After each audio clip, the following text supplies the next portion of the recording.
दोस्तों, एक राजा बहुत दिनों से पुत्र की प्राप्ति के लिए आशा लगाए बैठा हुआ था, लेकिन उस राजा के कोई पुत्र नहीं हुआ। राजा ने बड़ा परिश्रम किया, जहां जिसने जैसा भी बताया, राजा ने सबकी बात मान करके हर जगह गया, लेकिन राजा के हाथ केवल निराशा ही लगी। राजा को पुत्र की प्राप्ति नहीं हुई। राजा थक हार कर निराश हो गया और वह बैठ गया। उसने सोच लिया था कि उसके नसीब में पुत्र नहीं है, इसलिए वह निराश होकर बैठ गया था।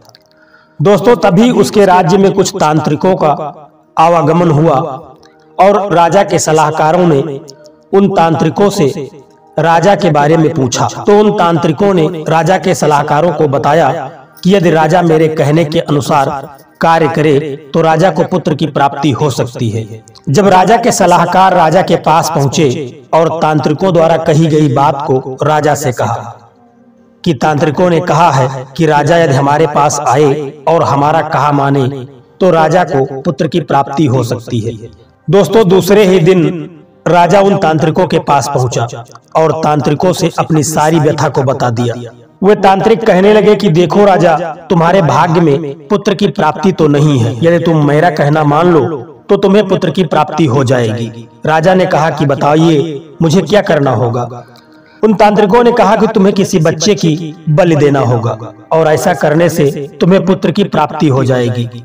राजा ऐसी बात को सुनकर स्तब्ध रह गया। उसने सोचा कि खुद के पुत्र की प्राप्ति के लिए दूसरे के बच्चे की हत्या कर दी जाए, ऐसा असंभव है, ऐसा नहीं करना चाहिए, ये तो पाप है और तुम लोग अंधविश्वासी हो। इस तरह की अंधविश्वास की भावनाओं को फैला करके दुनिया में तुम लोग बहुत ही गलत कार्य कर रहे हो। दोस्तों, राजा वापस लौट गया अपने राजमहल में और रात में जब वह लेटा तो उसके मन में विचार आने लगे कि यदि मैं उन तांत्रिकों का कहना मान लेता तो मुझे पुत्र की प्राप्ति हो जाती। और राजा के मन में वही विचार बार बार चलने लगे। राजा भी इस अंधविश्वास के चक्कर में पड़ चुका था और उसके दिमाग पर यह अंधविश्वास पूरी तरह से हावी हो चुका था। जब सुबह हुई तो राजा ने राज्य में ढिंढोरा पिटवाया कि जो अपना बच्चा देगा उसे हम बहुत सारा धन दिया जाएगा। दोस्तों, एक परिवार में कई बच्चे थे, गरीबी भी थी। एक ऐसा बच्चा भी था जो ईश्वर पर आस्था रखता था तथा संतों के सत्संग में अधिक समय देता था।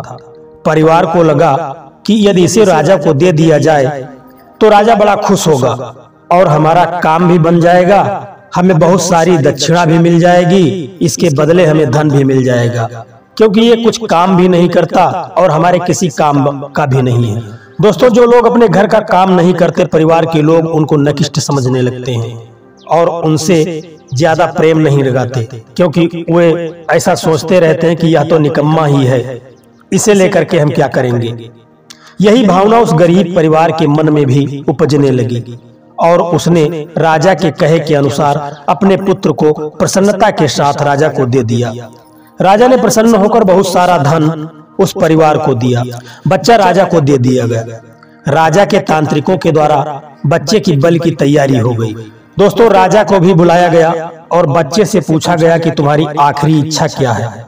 बच्चे ने कहा कि ठीक है, मेरे लिए थोड़ी सी रेत मंगा दो। दोस्तों, जब रेत आ गया, बच्चे ने रेत से 4 ढेर बनाए। एक एक करके 3 रेत के ढेरों को उसने तोड़ दिया और चौथे के सामने हाथ जोड़कर बैठ गया। उसने कहा कि अब जो करना है करें। यह सब देखकर सारे तांत्रिक डर गए। उन्होंने पूछा कि ये तुमने क्या किया है, पहले यह बताओ। राजा ने भी पूछा तो बच्चे ने कहा कि पहली ढेरी मेरे माता पिता की है, मेरी रक्षा करना उनका कर्तव्य था, परंतु उन्होंने पैसे के लिए मुझे बेच दिया, इसलिए मैंने ये ढेरी तोड़ दी।